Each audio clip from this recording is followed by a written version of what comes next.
आज की कहानी है न मन न दर्पण। एक चीनी गुरु हुईनेंग अपने गुरु के अधीन काम कर रहे थे। जब हुईनेंग अपने गुरु के पास गया तो गुरु ने कहा, तुम यहाँ किस लिए आए हो? मेरे पास आने की कोई जरूरत नहीं है। वह समझ नहीं सका। हुईनेंग ने सोचा कि वह अभी भी स्वीकार किए जाने के लिए तैयार नहीं है, लेकिन गुरु को कुछ और ही दिख रहा था। वह उसकी बढ़ती हुई आभा को देख रहा था। वह ये कह रहा था, भले ही तुम मेरे पास न आओ, ये बात देर सबेर कहीं भी घटेगी ही।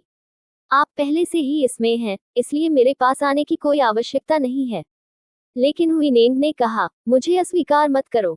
तो गुरु ने उसकी बात मान ली और उसे मठ के ठीक पीछे मठ की रसोई में जाने को कहा।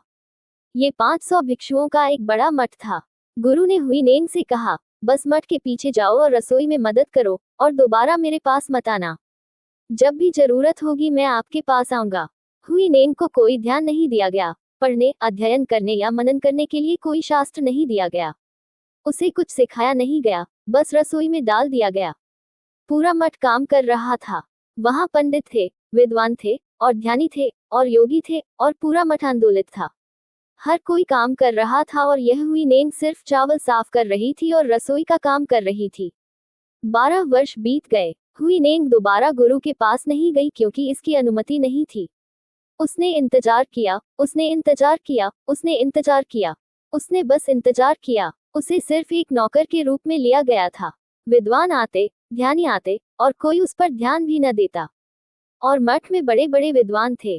तब गुरु ने घोषणा की कि उनकी मृत्यु निकट है और अब वह अपने स्थान पर कार्य करने के लिए किसी को नियुक्त करना चाहते हैं। इसलिए उन्होंने कहा, जो लोग सोचते हैं कि वे प्रबुद्ध हैं, उन्हें 4 पंक्तियों की एक छोटी कविता लिखनी चाहिए। उन 4 पंक्तियों में आपको वह सब डाल देना चाहिए जो आपने प्राप्त किया है। और अगर मैं किसी कविता को मंजूरी देता हूँ और देखता हूँ कि पंक्तियों से पता चलता है कि आत्मज्ञान हो गया है, तो मैं किसी को अपने उत्तराधिकारी के रूप में चुनूंगा। मठ में एक महान विद्वान थे और किसी ने भी कविता का प्रयास नहीं किया क्योंकि हर कोई जानता था कि वह जीतने वाला था। वे शास्त्रों के महान ज्ञाता थे, इसलिए उन्होंने 4 पंक्तियों की रचना की। वो 4 पंक्तियां बस इस प्रकार थीं। उनका अर्थ इस प्रकार था, मन एक दर्पण की तरह है और उस पर धूल जम जाती है। धूल साफ करो और तुम प्रबुद्ध हो जाओगे। लेकिन इतना बड़ा पंडित भी डरता था कि गुरु को पता चल जाएगा। वह पहले से ही जानता है कि कौन प्रबुद्ध है और कौन नहीं। हालांकि उन्होंने जो कुछ भी लिखा है वह सुंदर है। ये सभी धर्मग्रंथों का सार है। मन एक दर्पण की तरह है और उस पर धूल जम जाती है। धूल हटाओ और तुम प्रबुद्ध हो जाओगे, यही सभी वेदों का संपूर्ण सार था। लेकिन वह जानता था कि बस इतना ही था। उसे कुछ मालूम नहीं था, इसलिए डर रहा था। वह सीधे मालिक के पास नहीं गया, बल्कि रात में वह झोपड़ी में गया, अपने मालिक की झोपड़ी में, और दीवार पर 4 पंक्तियां बिना हस्ताक्षर किए, बिना किसी हस्ताक्षर के लिख दी। इस प्रकार, यदि गुरु ने अनुमोदन कर दिया और कहा, ठीक है, ये सही है, तो वह कहेगा, मैंने उन्हें लिखा है। यदि उसने कहा, नहीं, ये पंक्तियां किसने लिखी हैं, तब वह चुप रहेगा। उसने सोचा, लेकिन मालिक ने मंजूरी दे दी। सुबह मालिक ने कहा, ठीक है। वह हंसे और बोले, ठीक है, जिस व्यक्ति ने ये लिखा है वह एक प्रबुद्ध व्यक्ति है। तो पूरा मठ इसके बारे में बात करने लगा। हर कोई जानता था कि इसे किसने लिखा है। वे चर्चा कर रहे थे और सराहना कर रहे थे, और पंक्तियां सुंदर थी, वास्तव में सुंदर। तभी कुछ भिक्षु रसोई में आए।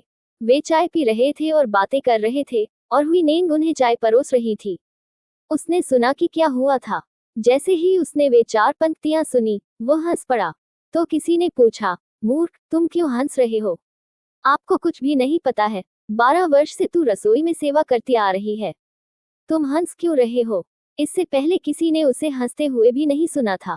उन्हें बस एक बेवकूफ समझा जाता था जो बात भी नहीं करता था। तो उन्होंने कहा, मैं लिख नहीं सकता और मैं प्रबुद्ध भी नहीं हूँ, लेकिन ये पंक्तियां गलत हैं। तो अगर कोई मेरे साथ आएगा तो मैं 4 पंक्तियां लिखूंगा। अगर कोई मेरे साथ आए तो दीवार पर लिख सकता है। मैं नहीं लिख सकता, मुझे लिखना नहीं आता। तो किसी ने उसका पीछा किया, बस एक मजाक के तौर पर। वहां एक भीड़ आई और हुईनेंग ने कहा, लिखो, कोई दिमाग नहीं है और कोई दर्पण नहीं है, तो धूल कहाँ इकट्ठा हो सकती है? जो ये जानता है वह प्रबुद्ध है।